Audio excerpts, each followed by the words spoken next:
this day, I was sitting at my house waiting for my kids to get home from trick-or-treating,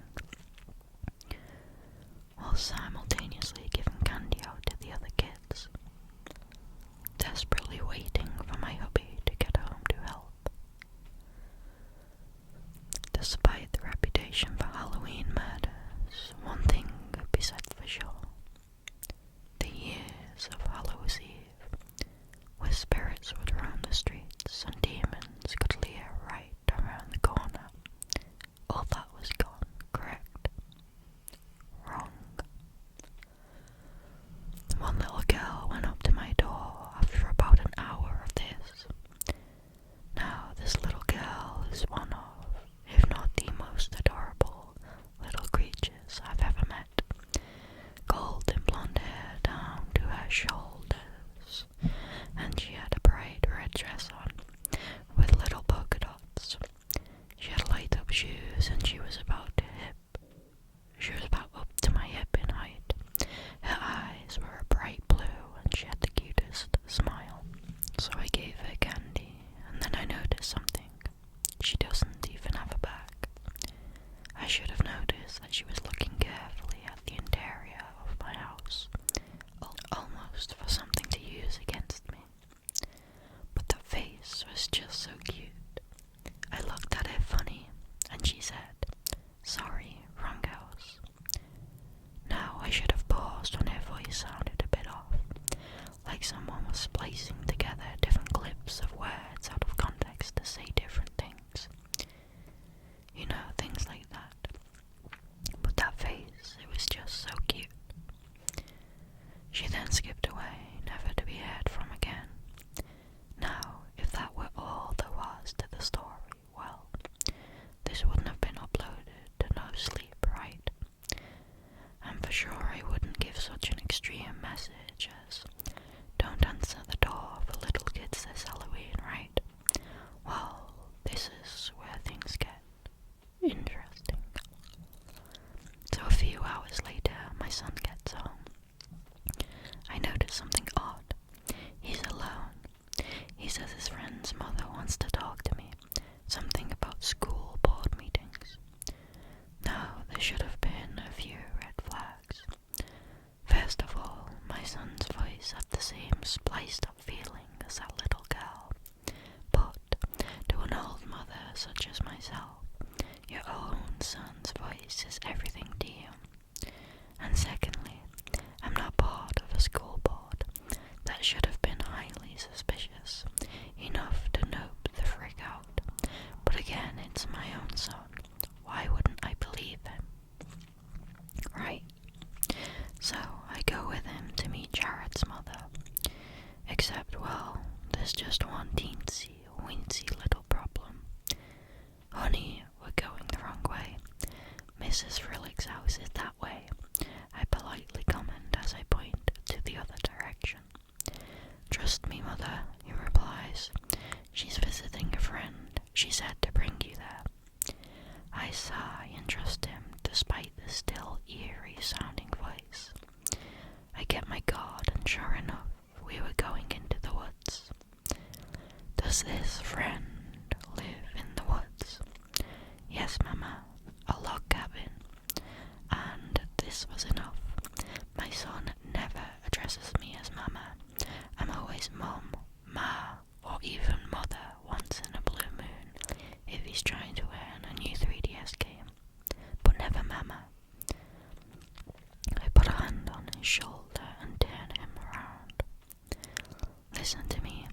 I don't know what the hell is going on, but you are going to explain exactly where my..." His neck snapped. I'm talking, his head was full on sideways, and then it snaps to the other side. It keeps snapping until it grows a long neck, for a horrific face to appear on top of said neck, with my son's face dangling like some sort of angler's light. His hands turn into long claws.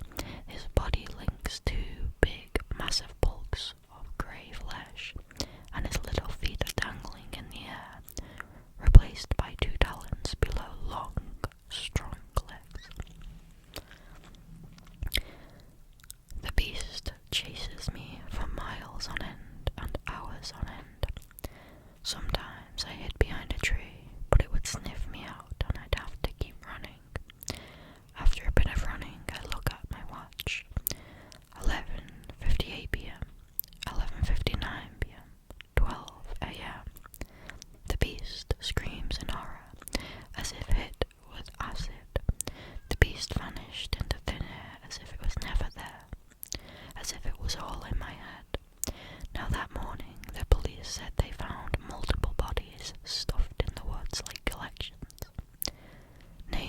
son, Jared, Mrs. Villick, and that little girl I met at my house were among a few.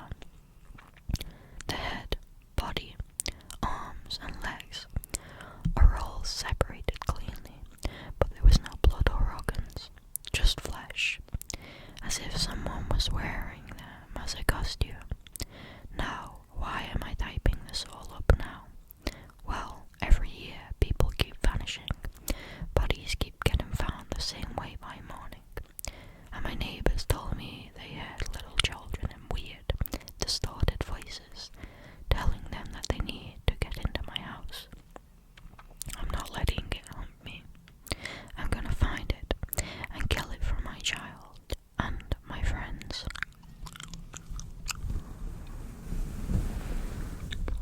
I think that one was a really good start. I enjoyed that one a lot. But it's so creepy, the image of the creature and its true form. Okay, this next one is by Richard Saxon. It is titled, let me just turn the key down because the cat is meowing and my roof is dripping. It's titled, There Was a Reason Why My Neighbor's Halloween Decorations Always Looked So Realistic. I absolutely used to love Halloween. Not only dressing up as my favorite scary character, making horror themed food, or putting up decorations. No, I loved the atmosphere that filled our neighborhood, as it changed from its boring demeanor into something horrifying and exciting.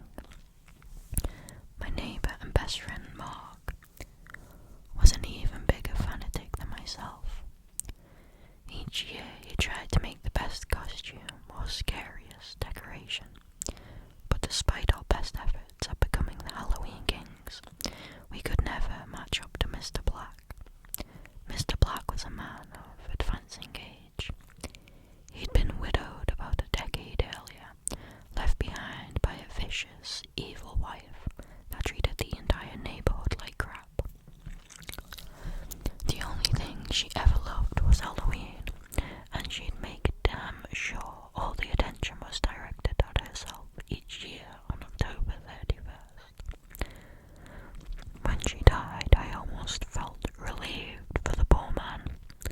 Still, for reasons beyond my comprehension, he decided to keep his abusive wife's tradition alive. Each year he'd come up with the most gruesome display of nightmare-inducing decoration. His entire house would be transformed into one of absolute, mind-bending horror. He'd build a pool of blood in his garden, or he'd cover the entire house with cobwebs, unleashing a horde of spiders just to prove that he could. It was as beautiful as it was disgusting. How he constantly managed to outdo himself brought great joy to the rest of the neighborhood. Unfortunately, Mark couldn't stand it. He's a damn attention seeker, always has to be in the spotlight every Halloween. For years, Mark had tried to outdo Mr. Black. He'd spent thousands of dollars in preparation, planning for months ahead of time, only to be blown out of the water by Mr. Black. What was even weirder was that each time it would only take Mr. Black a day to set everything up, which enraged Mark beyond anything else in life. In 2017, Mark even resorted to renting animatronics that resembled crawling corpses. He littered his yard with the things, letting them scream and pull themselves around. He was so confident that year, and even as the 30th of October rolled around, Mr. Black still hadn't put up any decorations.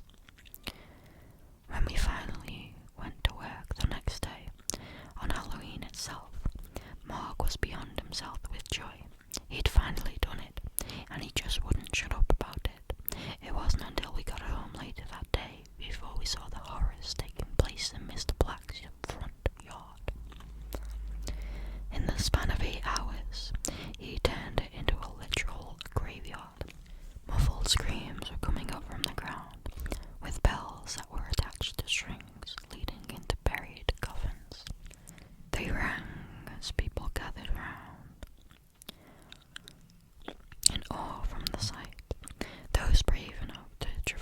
his yard were invited inside for a tour. Mark and I joined and quickly realized that Mark's pathetic animatronics were nothing in comparison. Because inside the living room, Mr. Black had created a makeshift morgue, full on with mortuary refrigerators that rumbled around as if people were trapped inside. Mark was pissed. He couldn't believe it, and to be fair, neither could I. He swore then that he'd figure out how the hell Mr. Black managed to pull off these incredible feats each and every year, at such an advancing age, and without any help. How does he do it? Have you ever seen any trucks or workmen outside his house? Mark asked. I chuckled. Nah, but come on, he's retired. He probably gets it done while we're at work. Still, Mark didn't believe it. That guy's up to something. Next year, I'm gonna stay at home and figure it out. A year passed and Mark actually remained true to his word. On the 31st of October 2018, he called in sick to work. I sighed once I found out, surprised at how seriously he was taking it. Then, at around noon, I got a frantic and excited voice message from Mark. I knew it. I freaking knew it. You won't believe what I just found. Mr. Black is a depraved monster. I'm going to call though. The voice message was cut short, so I tried to call back. No response. After the 5th or so missed call, I started to get worried. There was absolutely no way Mark would have given me any peace if he truly found something. But no matter how many times I tried to call him, I just got a busy signal. By the end of the workday, I was truly scared for him. Mark was never that silent. I needed to figure out what was going on. As soon as I returned home, I went over to Mark's place, where I proceeded to hammer on his door. His wife was the one to answer, and she too seemed worried. Elise, is Mark here? She frowned. He went out to run some errands a few hours ago, but I haven't heard from him since. I thought maybe his phone died, but he should have been back home by now. Mark hadn't told her about his plan to investigate Mr. Black, mostly because she would have been pissed, but I had to come clean. If he was truly missing, we needed to call the police. While Elise explained the situation to the cops, I went over to talk to Mr. Black myself. It was already getting late. Both children and adults had gathered in front of his house, ready for the yearly tour of horror. That year, his yard had been turned into a field of tall grass. It was so dense we could hardly see his front door. All we could see amid the field were makeshift scarecrows. Mr. Black hadn't let anything go to waste. As we entered his yard, the air filled with the stench of rotting flesh. It wasn't unusual for him to utilize all 5 senses, but this was extreme. Mr. Black, do you have a moment? I asked. In a minute, old friend. After the door, he just shouted back as he led the people inside his home. I remained outside, disturbed by the odd smell. I moved some of the grass apart to inspect the scarecrows. They were horrifying, covered in old rags with bits and pieces of skin visible through the holes. They didn't even look like props.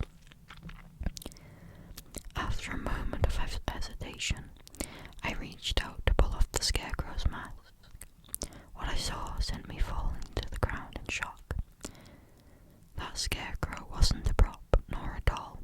It was an actual corpse. Oh God, was all I managed to get out as I stared at the decomposing body. Once I'd partially regained my senses, I started checking the other scarecrows. Most of them were beyond rotten, skeletal corpses that had perished long ago. But once I reached the last one, I immediately recognized the clothes. With a trembling hand, I reached reached to take off the mask. It was Mark. His throat had been slit and he had been turned into a flesh-filled scarecrow. I stood before the body of my former best friend in shock. All these years, Mr. Black had created what seemed like impossibly realistic decorations. It had all been real. The blood, the cadavers, the screaming. We'd all been oblivious to it. The police arrived shortly after, alerted by Mark's wife. They quickly stormed the house and escorted all the guests outside, but Mr. Black himself was gone. He was never seen again. I don't celebrate Halloween anymore, nor does anyone else in my neighborhood. For us, the 31st of October is just a painful memory of what we let happen under our noses. But if you see a new neighbor with decorations that just seem a tad too realistic, stay away from them. It might be Mr. Luck.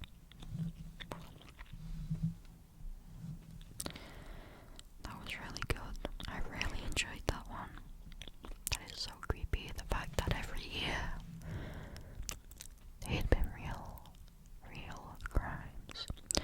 And I imagine it was probably the same with his wife. They were probably both as bad as each other. Okay, we are gonna do the last story for tonight because this one is longer. It's by G Trip 14. It's titled, I went to a Halloween party with a friend. I barely got out alive. I awoke to something dry and bristly rubbing against my face. Till death and fertilizer filled my nose as I lie on the ground, face pointed toward the sky. A wave of rustling echoed in my mind as a cool breeze flowed over my face.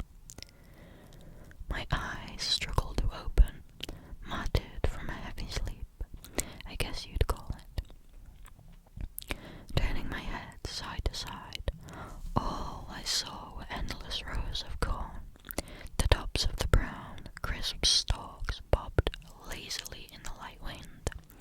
Their dry leaves brushed against each other, making a sound like dry skin catching on cheap linen. My head swam. It felt like a hangover, but I knew I hadn't drunk enough to cause that. 3 or 4 beers at most. Maybe someone put something in my drink. That's the only thing that made sense. I pushed myself unsteadily to my feet. My vision doubled and refocused. A glowing pain ripped through my stomach as though I hadn't eaten in weeks. It was a sickening mixture of starvation and nausea. The rancid taste of vomit filled my mouth. Shoving my hands into my pockets, I was concerned to discover that whoever had dumped me here had taken my cell phone. My wallet was missing too. The only things left in my pockets were a half-crushed pack of cigarettes and a lighter. Looking to the ground, I saw the remains of my meal, congealed and soaking in the loamy soil. Sitting next to it, looking into the moon-filled sky, was a silicone Halloween mask. The skeleton face framed in a ratty white whaler's beard smiled up at me. Funny meeting you here, the mask seemed to say. I nervously chuckled as the thought bounced inside of my head. Yeah, I said to the mask, pretty wild. My mind was foggy, but I could remember a few details from earlier in the night before I woke up alone in the cornfield. Marcus Hart, my roommate, told me one of the fraternities on campus had planned a Halloween kegger at someone's cabin. A girl Marcus was chasing after mentioned that she would be there, and Marcus dragged me along. Marcus and I weren't outcasts by any means, but we weren't hanging with the popular people on campus. Friendly, sure, but party invitations weren't filling up our mailbox. The entire concept of a frat party seemed a little off-putting, but I hated to make him go alone.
guess I offended him, but it was how I felt. Not everyone in a fraternity was a bad guy, most likely, but it seemed like an accurate stereotype to me. After what felt like an eternity of winding down 2-lane country roads, the GPS on my phone alerted us that the house was ahead on the left. As we rounded around the final corner, we could see smoke rising from the bonfire by the edge of the cornfield. Loud music blasted through the air as nearly 100 college students milled about. We parked in the field across the road and headed over to the thriving party. After grabbing a few beers and making laps to see if we knew anyone there, we settled toward the edge of a costumed horde and watched the chaos. Marcus looked frantically through the crowd, trying to spot Stacy. "Did you see her anywhere?" he asked, slight panic in his voice. "Everyone at this damn party has a mask on. I'm not sure I'd recognize her in one." I shrugged. He had a point. She would blend into the crowd. "I think I'm going to make another pass and see if I spot her," he said. "Gonna come?" "You go ahead," I said, pulling a pack of cigarettes from my shirt pocket. "I'm gonna step off to the side for a smoke." Marcus tossed me a wave and headed off into the crowd, scanning the shifting cluster for Stacy. I walked just a few feet away from the cluster of people to save them from the cloud of cigarette smoke. Just because I was destroying my lungs didn't mean they had to suffer the second-hand effects. I lit my cigarette and turned around at the immense cornfield. A long draw of smoke was drifting into my lungs when a heavy hand fell on my shoulder. It startled me and I choked as my body ejected my last draw. Body shaking with tremors from the deep coughs, I turned to see a shirtless man wearing a monstrous jester mask. "You're breaking the rules," the demonic harlequin shouted. In his hands, he held a floppy Halloween mask and a red plastic cup filled with beer. "If you want to stay at this party, you have to wear a mask, and you have to drink some beer." He shoved the mask and cup into my hands. Turning the mask over in my hand, I saw the smiling skeletal face framed in the white whaler's beard. The hollow socket seemed to look into my eyes. I had worn dozens of masks in my life, but something about this one made me uneasy. I couldn't explain it. Taking a long swig from the red cup of beer, I held the bearded skeleton mask out towards the man in the jester mask. He tilted his head to the side to express his confusion. I smiled at him and gestured towards the mask. "Not my style," I replied as politely as I could. "I'll have a few beers, but I'll pass on the borrowed mask. Sounds like an awesome way to catch COVID." "I don't think you understand," the jester said in a booming voice. He pushed the mask back toward my chest.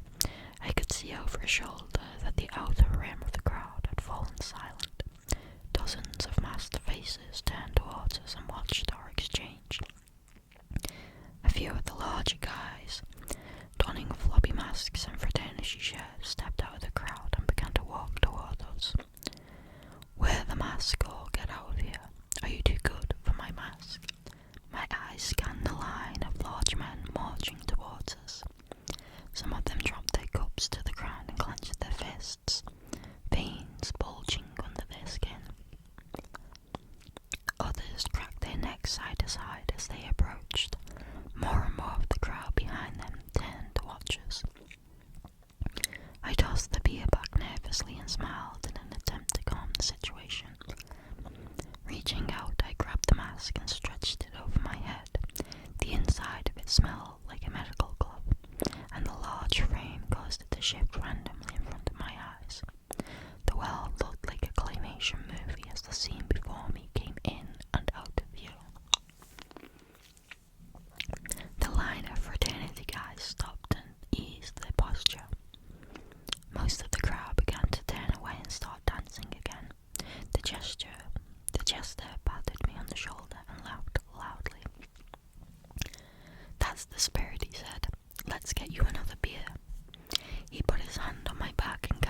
woman wearing a terrifyingly realistic zombie mask darted forward. She shoved another beer into my hand as the jester began chanting for me to chug. Soon the nearest crowd joined us. Soon the crowd nearest to us joined in. Feeling a mixture of peer pressure and exhilaration, I pulled the chin of my skeleton mask over my mouth and tipped the beer back. Long waves of beer poured down my throat, leaving a metallic taste in my mouth, almost like it had sat in the keg too long. I wanted to spit it out, but I was afraid of how the jester might react. Cheers erupted from the crowd of dancing college kids. Their masks bounced and contorted unnaturally as they moved. My stomach churned as it tried to settle the sudden flood of beer. My vision began to blur. Just one more, said the man dressed as a gorilla, shoving another beer into my hand. Just one more and you'll be in the spirit of things.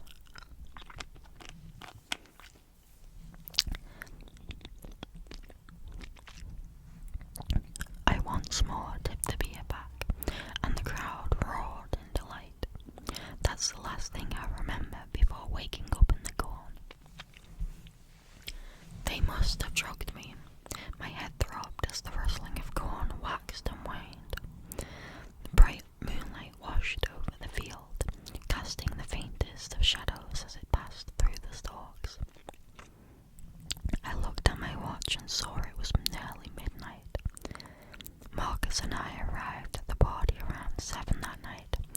It couldn't have been longer than an hour before I had funneled 3 drugged beers, so I had been out in the field for at least 4 hours.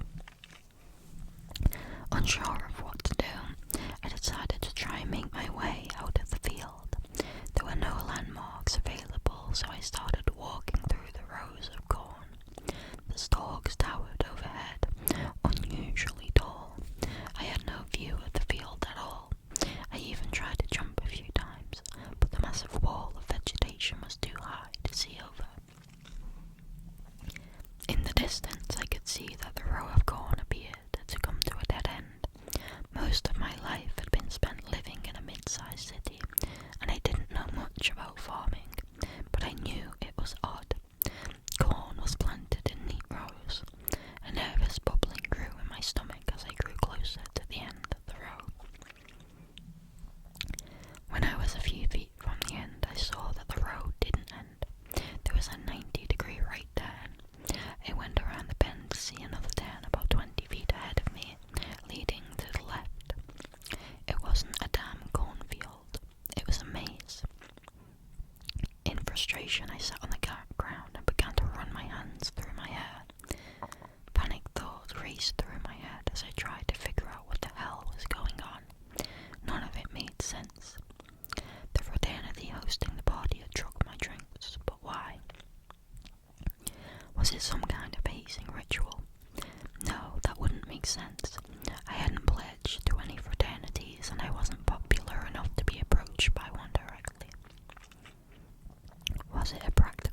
Chester. He's running back to where we left him. No cheating pledges. Stay in the maze. Anyone caught running through the rows will be punished. Dozens of footsteps filled the air, now like a demonic herd of cattle moving through the field. Brief glimpses of masked faces appeared and vanished rapidly in the rows beside me. Some of them were so close I could hear their ragged hot breath billowing inside their rubber masks.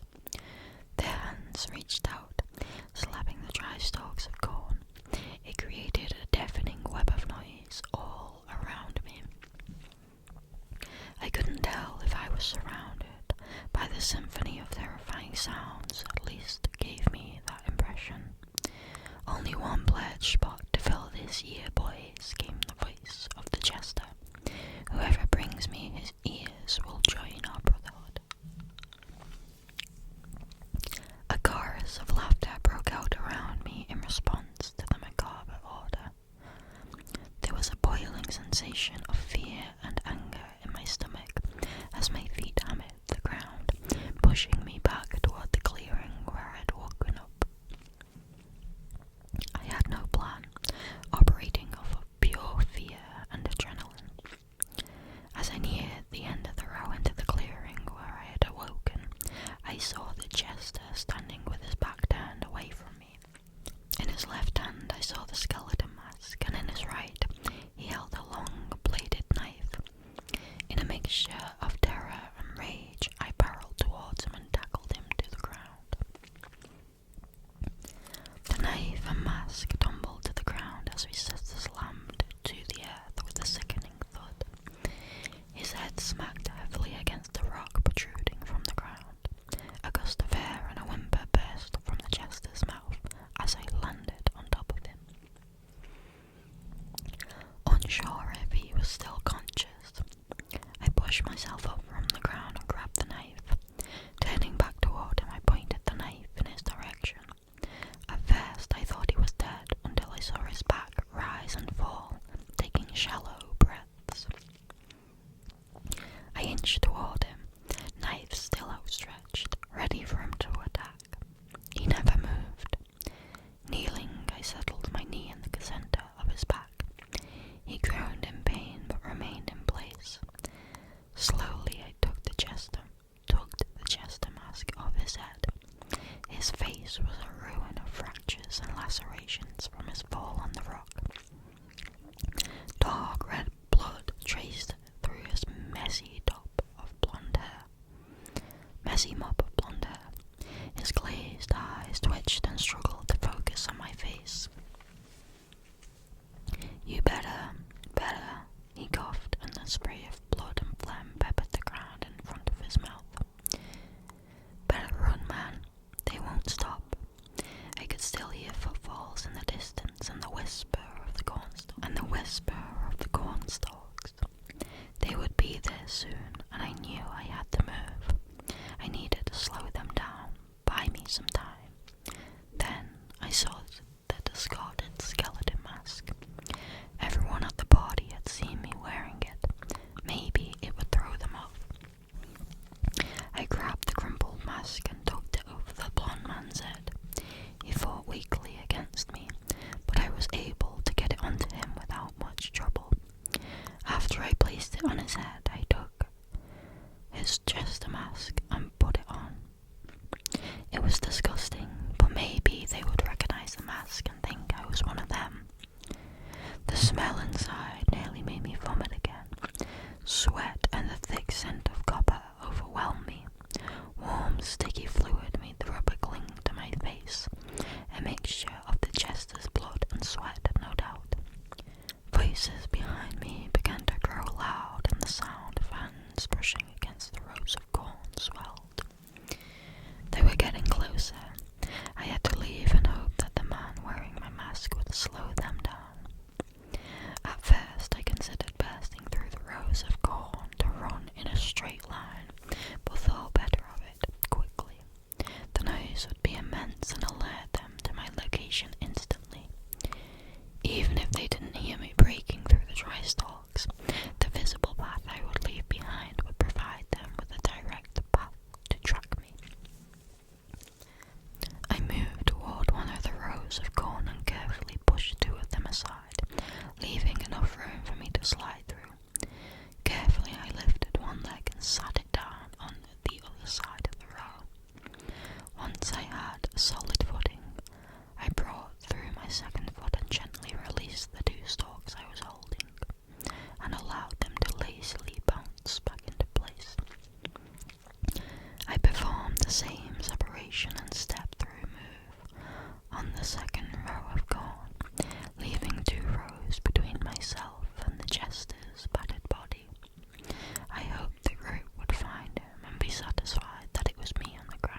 The jester, now wearing my skull mask, pushed himself onto his back and held up his shaking hands toward the approaching man. He stood over the broken man and pulled a knife from his belt. "Put your hands down and take it like a man," the werewolf said, and kicked the jester in the ribs. A loud crunch exploded from his side as a high-pitched whine escaped the mask. "I'm just taking your ears. Sit still and I'll cut them clean off. It won't even hurt that much. You may even make it to the main road before you bleed to death." The werewolf kneeled and reached his hand toward the top of the skeleton mask. I had been transfixed by the events, but suddenly I realized my half-clever diversion was being wasted as I watched them. Moving as quietly and quickly as I could, I began to slip carefully between the rows. All the while, I prayed I was moving closer to the edge of the field instead of further in. "Guys," shouted the werewolf, "it's Brandon, the son of the bitch. I heard him. I think it looks like he smashed his head on a rock and broke his ribs." Also, I thought to myself as I pushed through the corn, "I busted his head up, but you broke his ribs." I almost chuckled to myself at the thought, half maddened as I was. Footfalls sounded behind me as the cluster of psychotic pledges pounded through the field looking for me. My heart thundered against my chest as I continued to quietly slide between the rows of corn, one at a time. With each successful pass, the sound of the mob grew a bit quieter. Even with their leader killed or out of commission, they seemed dedicated to holding to their rule of not breaking through the corn maze walls.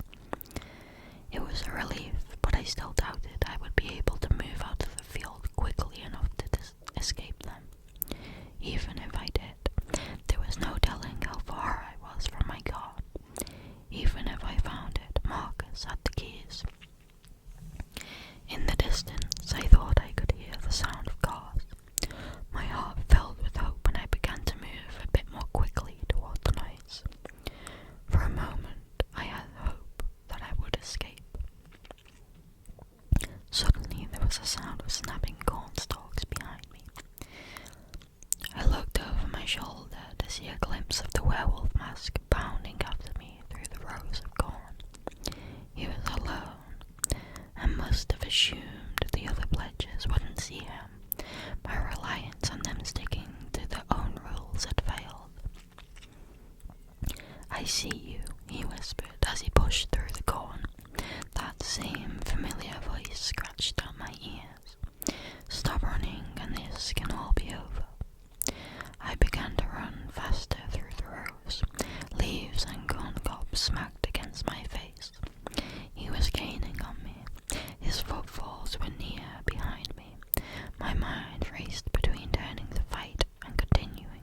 smirk faded away and turned into a determined glare.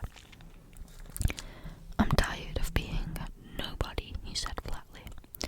"Being a face in the crowd at a party doesn't bother most people, but I've spent too much of my life being ignored. I pledged the frat, but didn't tell you. I knew you wouldn't support it. You think you're better than them. You think you're better than me." "Marcus, I'm sorry," I muttered. He was inching toward me, and I walked backward, catching my feet on the stalks and stumbling. "You're not like them. This isn't you. Let's get out of here. We'll get you some help. We can—" Before I could finish my sentence, my shoe tangled in a half-bent stalk of corn, and I tumbled onto my back. The air rushed out of my lungs, and bright white stars shot across my field of vision. I couldn't see him, but I heard Marcus say something under his breath, and the sound of his feet hitting the ground as he began to run toward me.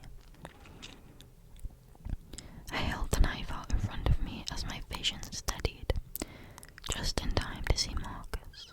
He was running toward me, knife above his head, preparing to plunge it into me, and I lay helplessly on the ground.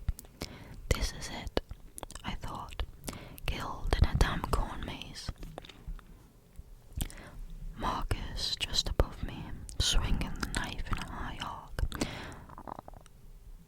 When I made my final desperate move, I picked up my right leg and drove it into his knee. The joint hyperextended, angled in the wrong direction.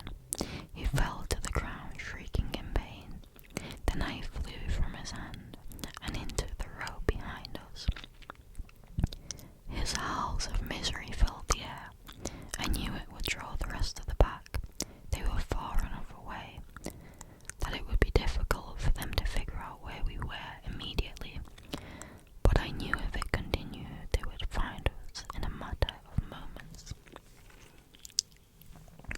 At that moment, I did the worst thing I had ever done, the worst thing I ever would do. I placed the knife to his neck and ran the blade from ear to ear. His cries and bellows ceased immediately. Dark crimson blood began to pour from the wound, bubbling as he attempted to speak. He reached for me and took a hold of my sleeve, but I slapped his weak hand away. As I stood to leave, he reached a hand toward me, gesturing for help. I looked into his eyes. The madness was gone. It was Marcus again, my friend. He was dying, and I had dealt the killing blow. Only moments later, his hand went limp and fell to the ground. Hot tears streamed down my face, and bile rolled in my stomach. I had to get out of there. I needed help. I wanted to survive. The field was mostly quiet again. A cool breeze picked up and began to rustle through the cornfield. The dry leaves crackled and scraped against each other.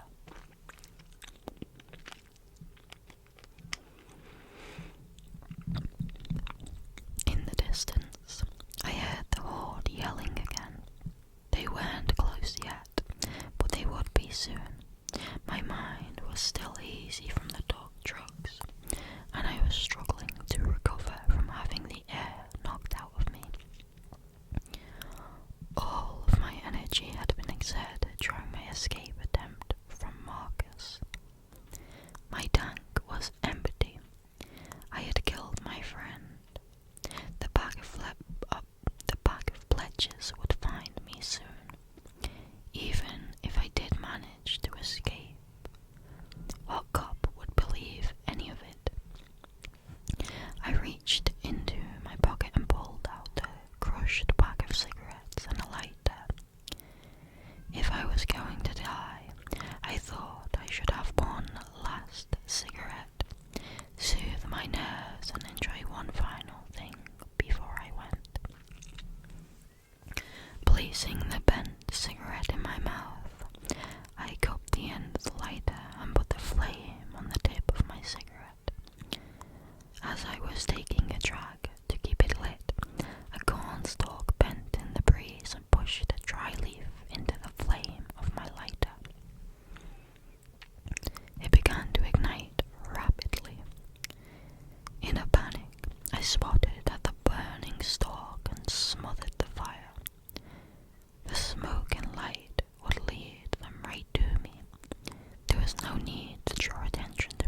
the seemingly endless rows for 10 minutes before I finally hit the edge. A wide open field spread in front of me, and beyond it sat the country road that carried me and my best friend to this ill-fated party. I turned toward the cornfield the final time before I collapsed to the ground. What had been only a few small fires when I left had turned into an enormous blaze. The flames licked towards the night sky, dancing like spirits against the dark backdrop. Over the crackles of the blaze, I swear I could hear screams.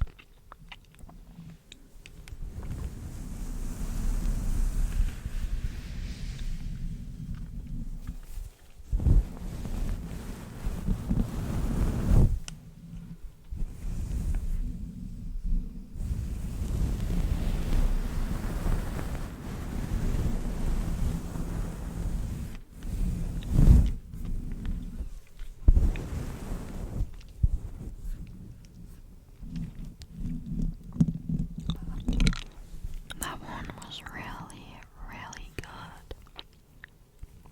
That was really good. That one's really creepy. Just the sense of being haunted in general is always such a scary thing. But, you know, in a cornfield in the dead of night on Halloween, and there's a bunch of psychos after you is certainly worse.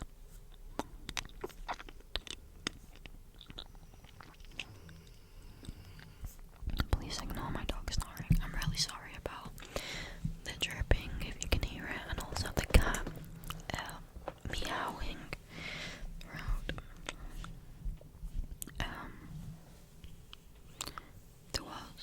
There's still more that I want to read, but I don't have time for today. If I get a chance, I will probably read them in another video for Halloween night, but I don't know if I'm going to be able. I have the time to film it, so we will see.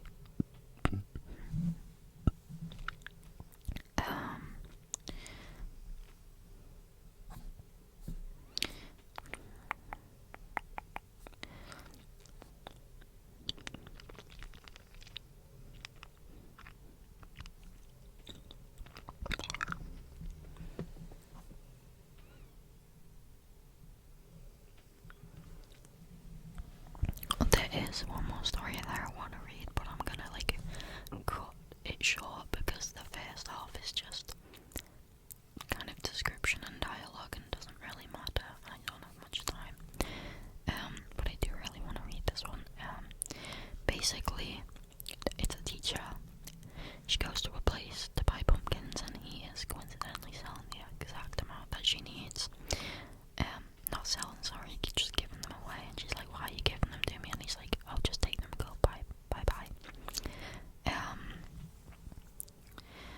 But I will start it here, where she basically takes the pumpkins in next day for her school kids, as she was supposed to. The next day, as my kids began pouring into my classroom, I could tell they were excited. The way they smiled at one another, wiggled in their seats, and slung their backpacks to the floor was all more exuberant than normal. I couldn't blame them. I was the same. "Everybody ready?" I called out, and was met with a chorus of chaotic yes. We laid out black trash bags over the tables and cut holes in the top and sides of them for us to get into. Handmade aprons.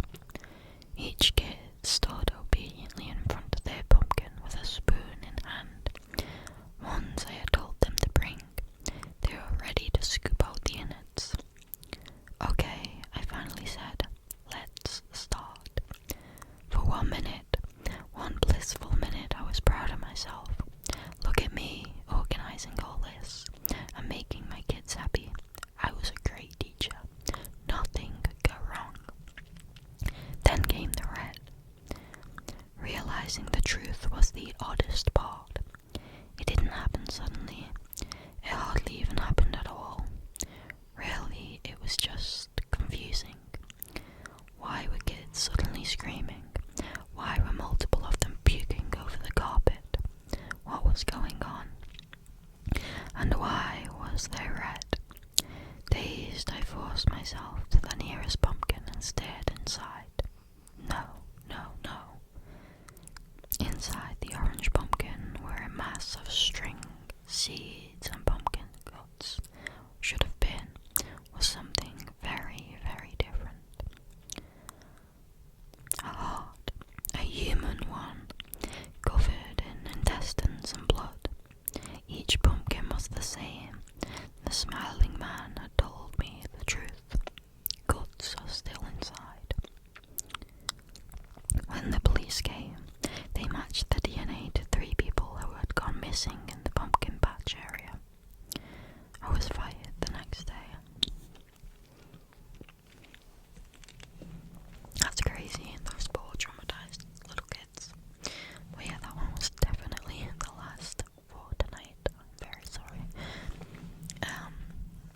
But I hope that you did like it nonetheless.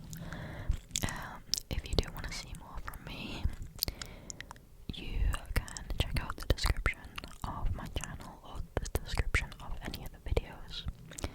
You can join channel memberships for 99p a month. That gives you access to 1 extra video a week, custom cute emojis, badges, that sort of thing. And then I also offer custom videos on Fiverr and Buy Me a Coffee, which are currently 20% off for October. And then I'm also on a website called Tingle Bay. It's a new upcoming website that's basically solely made for ASMR. It's in early alpha access, so not all the content is available yet, like all the features